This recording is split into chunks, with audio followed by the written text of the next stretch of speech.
Narito tayo ngayon upang matunghayan ang latest updates sa Ruel and Rachel Love Team. Sa pagpapatuloy ng ating istorya ay narito na nga tayo sa last episode ng Season 2 ng Ruel and Rachel Love Team. Sa pagpapatuloy ng istorya ay narito nga si Kalinga Prab kasama ni Miss Rachel and Kuya Ruel na sinabi na ito na ang last episode. Nagkaroon din ng interview si Kalinga Prab kay Miss Rachel and Kuya Ruel. At nagkasundo rin at nanghingi ng patawad si Dr. Love at ang papa ni Miss Rachel. Sabi naman ng papa ni Miss Rachel ay okay lang daw yun sapagkat alam niya na role lamang ito at ginagampanan lang ni Dr. Love ang kanyang kontrabida role. Magkakasama kami ngayon. Nandito si Rachel, si Ruel, at tuloy na po ang kanilang padabaw. Yes! Okay, salamat po. Ayan, tuloy na. Anong message nyo sa mga viewers, mga sumusuporta sa inyo? Salamat po sa nag-aabang, no? Umiyak, pinilig, at nakasaya po sa Kalingap serye na binuo po ng Team Kalingap sa pangunguna po ni Director Kalingap Prab. Maraming salamat po mga Kalingap, and talagang na-appreciate po namin lahat po ng inyong mga messages, na mga comments, positive man or negative. Maraming salamat po. Hindi po ito magiging successful mga Kalingap kung wala po ang inyong buong suporta. Salamat po. Ipapasalamat po ako sa inyong lahat, lalo na po dun sa mga nag-sponsor po nung pamasahe namin pagpapunta sa Davao. Maraming salamat po sa inyo. Kung hindi po dahil sa inyo, hindi po kami makakapunta doon. Tsaka hindi po namin makikita yung kapamilya po namin doon. Maraming salamat din po sa Kalingap serye na binubuo po ng Kalingap. At syempre po, salamat din po sa mga viewers na sumusubaybay po. Ayun. So this will be the end of Season 2. Pero may bonus tayo, bonus episode, yung pagpunta nila doon. At i-upload natin yun dito sa ating channel. Di ba? Opo. Yung pagpunta nyo, pagdating nyo doon. Pagdating po at hanggang sa pagbabiyahe namin, ayan, iba-upload po doon sa channel po ni Kalingap Prab. Kaya po, abangan nyo po yan. Yan yung bonus episode, Opo. pero ito yung end ng Season 2. Pero malay nyo, may Season 3 pa. Opo. Ano po ba? Comment nyo lang po kung gusto nyo po ang Season 3. Pagbalik nila dito, comment nyo lang po. And yan, comment nyo lang po dito at papasahin po namin yan. So ayun nga, andito sila. Kaway kayo lahat! Woo! Kaway! Andito si Dr. Love, oh!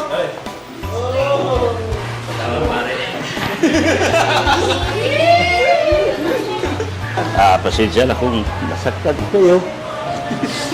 Di ko naman din talaga sinasadya. Sana mapatawad mo ako kasama ng pamilya mo. Naiintindihan naman kita kasi role mo naman yun. Maraming salamat. Sana mapatawad niyo ako. Lahat kayo mga viewers. Sana subscribe uli. Sana panoorin ulit mga videos ko. Patawad kung nasaktan ko man kayo. Hindi ko naman sinasadya. Ginagawa ko lang role ko bilang isang kontrabida. Sana naintindihan niyo ako. Okay lang po yun, naiintindihan ko po kayo. Sana wala nang samaan ng loob at magbalik na tayo sa dati. Hopefully, wala naman talagang samaan ng loob kasi alam naman ng Rochelle na yun ay role lang ni Dr. Love. Yan, Alam totoo po ni yan. Tatay na role lang din ni Dr. Love. Role ko lang po yun. Kung nasaktan ko man kayo, wala akong intensyon. Personalan trabaho. Wala akong personalan, trabaho lang. Palakpakan natin si Dr. Love. Totoong nga to. Hindi to biro. Isa siya sa may pinakamalaking ginampan ng role sa Season 2, no? Kasi di biro yung ginawa niya, no? Sakripisyo yung kanyang channel doon. Oo. Okay lang. Para sa ikabubuti lahat ng para sa teleserye. Gagawin ko po lahat. Kahit na isakripisyo ko pa ang aking channel. Para sa kay Kalingap lang. Saka kay Kuya Bal Santos Matubang. At sa buong team Kalingap. Salamat po. Sa totoo lang, sobrang mahal na mahal ko ang Rochelle. Team Rochelle, talagang mahal na mahal ko. Nasa puso ko sila. Minsan lang talaga na ginamit lang ako para maging kontrabida sa serye na ito. So, salamat. Nagampanan ko naman at todo ang galit nyo sa akin. Thank you naman. Tuwag-tuwa ako doon. Kung sa iba yun, baka hindi lang kayanin. Okay lang murahin nyo ako. Okay lang, kahit patayin nyo ako, okay lang. Basta buhayin nyo ako sa pangatlong araw. Supportan na natin ulit si Dr. Dr. Ay, thank you so much.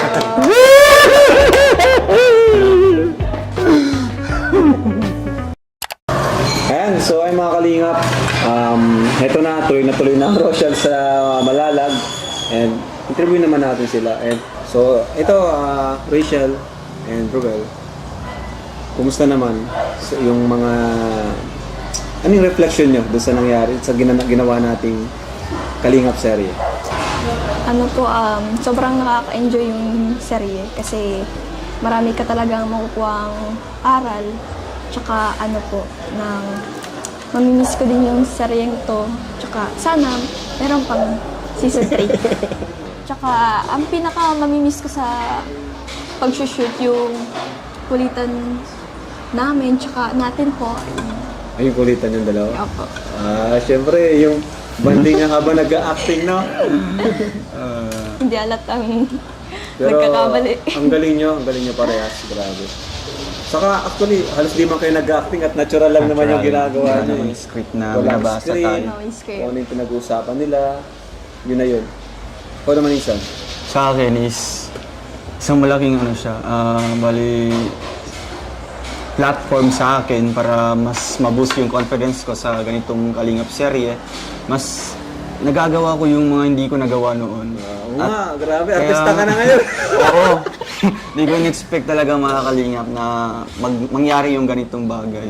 And syempre, yung bonding natin na halimbawa may shoot ng ganitong oras, talagang lahat nagkakatuwaan, and then kung may free time pa na after ng show talagang andun magja-jamming. So talagang di ko ito makakalimutan itong mga episode na ito sa Kalingap serye, and magsisilbi itong part ng aking buhay. No, kasi talagang yung mga scene dito, yung mga scene talaga dito is true to life siya. True to life, yeah, Hindi yeah. naman natin enact as for the ano lang, for the views or for the Actually, part siya ng ano natin, charity. Oo, charity kasi natin. laking tulong na ginagawa nila. Yes, isa din yan mga Kalingap. Oo, na talagang malaking tulong yun no, sa mga Kalingap artists ni Kalingap Rab, si Rachel, yung mga pumasok na mga Sobrang iba't ibang malaking characters. Oo. Kaya malaking tulong siya mga Kalingap, and hoping someday na magkaroon pa siya ng episode 3 or season 3. Season 3. Comment niyo po kung gusto niyo season Aba. 3. Yun nga, buti na lang Insan, kahit pagod ka sa pag-scout, no? Pag nag-text ako sa'yo, talagang available ka, punta ka doon, kahit yun.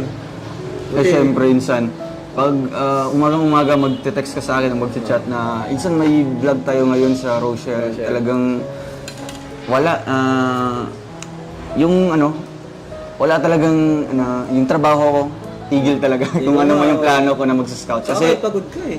Oo, Minsan kasi- kahit pagod ka, talagang napunta ka pa rin. syempre, Insan, ginaganahan ako kasi nga, kasama ko si Rachel. Bakit ba ako'y Bro, ikaw na nga mag-interview dito. lagi akong di mo Hindi, totoo rin. pinapansin? Kasi, bali sa huling part ng season 2, bali, sinishare natin yung ating mga experience. So talagang totoo to yun, isa na. Yun masaya.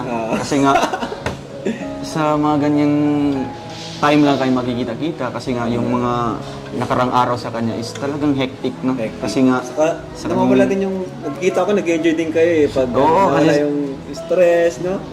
sobra Insan. Kasi nga, aside sa nakikita ko siya, Para na lang Oh my God. akong laging talagang ano, nagkakatanggal stress yung galing ka sa pagod na maghapon na nasa vlog ka. Ikaw ba? Ikaw din? Nakakatanggal ng Ikaw stress din? sa research trip. Joke Ikaw lang. din, pag nakikita mo siya? sa gusto mo. Lagi kitang Ay, grabing, grabing pinagdadaanan niya noon no? Sa kanyang research para lang matapos. So, Kapag Buti nga, kahit may research ka, Na-handle pa rin pagsasabay niya, mo, no? oo. Yung itong teleser, Kalingap serye, no? Buti na pagsasabay mo. Ito naman, ano yung papiling? Ikaw muna, Rachel. Ano yung mas gusto mo? Yung season 1 o yung season 2? Ay, yung ano? season 2. Season 2? Oh, bakit? Wala, feeling ko lang mas masaya kasi hindi sa akin pilit. Mas Parang- kumbaga sa season 2, mas nag-improve yung yung Opo. yung closeness nyo as Mas nag-improve po yung ano. feelings niya Yung kayo. feeling siya. Wala kasing filter, ano? Huwag mo lang i-filter. So, ibig sabihin yung season 1, medyo pilit pa siya. Pero yung season 2, totoo na talaga, bro! Ikaw naman isa, ano yung... Although, kahit sinabi mo mong yung mas gusto mo yung season 2, pares mo naman siya gusto, di ba? Pero para sa'yo, ano yung mas nakakalamang? Season 1 o season 2? Siyempre, insan, may kanya-kanyang explanation din. Yung season 1 talagang, yun talaga yung sa akin na pinaka-tense na mga ano. Kasi nga baguhan pa lang. Oo, grabe yun. Grabe yung season 1. Grabe yun, yung yung mga lines ko doon. And season 2 talaga insan, dito talagang nakikita ko na bali natural na lang yung namin, yung act namin. And then isa pa, bali nagre-reflect siya sa mga kabataan ngayon na may mga lesson din na nakukuha. Yun ang nagustuhan ko kasi hindi lang puro kilig yung season 1, di ba? Hindi lang parehas ng season 1 na puro kilig, puro yung katuwaan lang, no? Pero dito sa season 2, natitest yung namin, yung aming relationship as a friend. And isa pa yung aming yung bali mga environment din namin na talagang paano namin i-handle yung mga iba't ibang tao or mga viewers. Kaya dito sa season 2, talagang maganda siya. Okay siya. So, Nag-improve season 2 yung ano niya. Season 2 kahit, yung... Ibig sabihin, kahit may kontrabida, may Dr. Love, okay lang sa Okay inyo. lang sa amin. Kasi Ayun, para sa mga viewers na galit kay Dr. Love, okay lang naman okay pala na sa po, kanila. okay po sa amin. Kasi doon namin natitest at doon namin nalalaman sa aming sarili kung ano ba yung namin, yung dapat namin ipaglaban, di ba? Yung anong dapat namin na... Saka may matututunan sila doon kasi unang-una ikaw, matututo sila na kaya naman palang maghintay, no? Yung pasensya, di ba? Saka kahit may kontra, yung hindi susuko ba? Oo. So doon nila malalaman insan, yung bali yung consistency, no? Kung talagang willing siyang maghintay. Andun yung consistency and loyalty sa taong hinihintay niya. Grabe. And isa pa, talagang magiging role model din sa mga kabataan ngayon ng mga nag-aaral. Kasi isa si Rachel talaga sa, sa kanyang ginagawa ngayon as a student, marami siyang ginagampan ng role sa kanilang bilib ako kay Rachel school. Oo. Daming mga activities na napagdaanan natin sa season 2, pero na-handle pa rin niya ng maganda. Oo, napagsasabay naman niya. Kaya the best ang Kasi, season 2. Yun nga, doon rin siya kumukuha ng allowance, no? Doon sa Kalingap serye. Kaya laking tulong din yung Kalingap serye. So, ayun, ano naman yung pinaka-mamiss mo sa Kalingap serye? Ikaw. Roel. Siyempre yung insan, yung talagang part na yung sumigaw siya sa mahal ko si Ron. Kahit ako'y di mo pinapansin. So, yun yung pinaka-favorite episode mo? Oo, yun ang talagang Anong episode tumatak yun? sa akin. Episode 7? 7. O, sige na lang tanong ko anong favorite episode mo sa season 2. Ay. Ikaw. Siyempre insan, yung tumatak talaga sa mga viewers at pati sa akin, yung biglang sumigaw si Rachel na mahal ko po si Roel. Ako nagagalit sa'yo. Bakit alam Alam mo yung feeling na talagang nag-slow mo yung bigla ko siyang ginila. Slow mo ko. Slow mo siya. Slow mo ko. Oo. Nag-smile ako dun. Oo nga. Tinanggal ko nga yung iba dun eh. Kitang-kita yung ngiti mo. Kasi nakakatawa ko kasi Hindi, seryoso mahila mo yun. na lang nalibag sa Oo nga, hindi siya na-orient na talagang malakas yung pagkahila ko pala. Muntik po ako madapula. Ikaw naman, Rachel, ano yung favorite episode mo? Favorite? Yung Tanda mo pa. last, yung tanong na.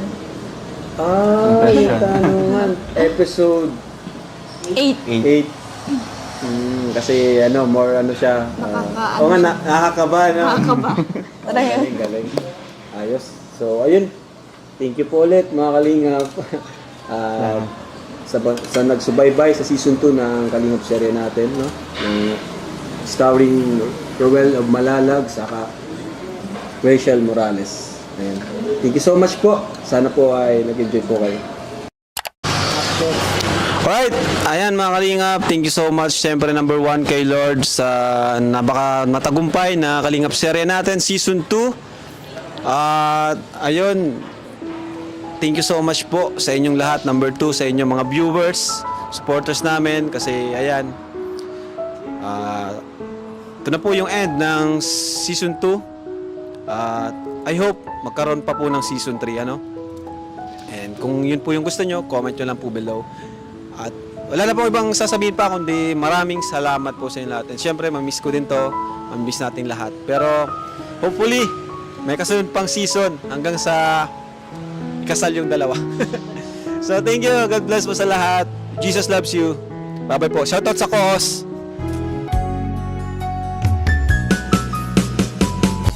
Hanggang dito na lamang muna ang ating latest update sa Ruel and Rachel Love Team. Maraming salamat sa inyong panonood. Bye!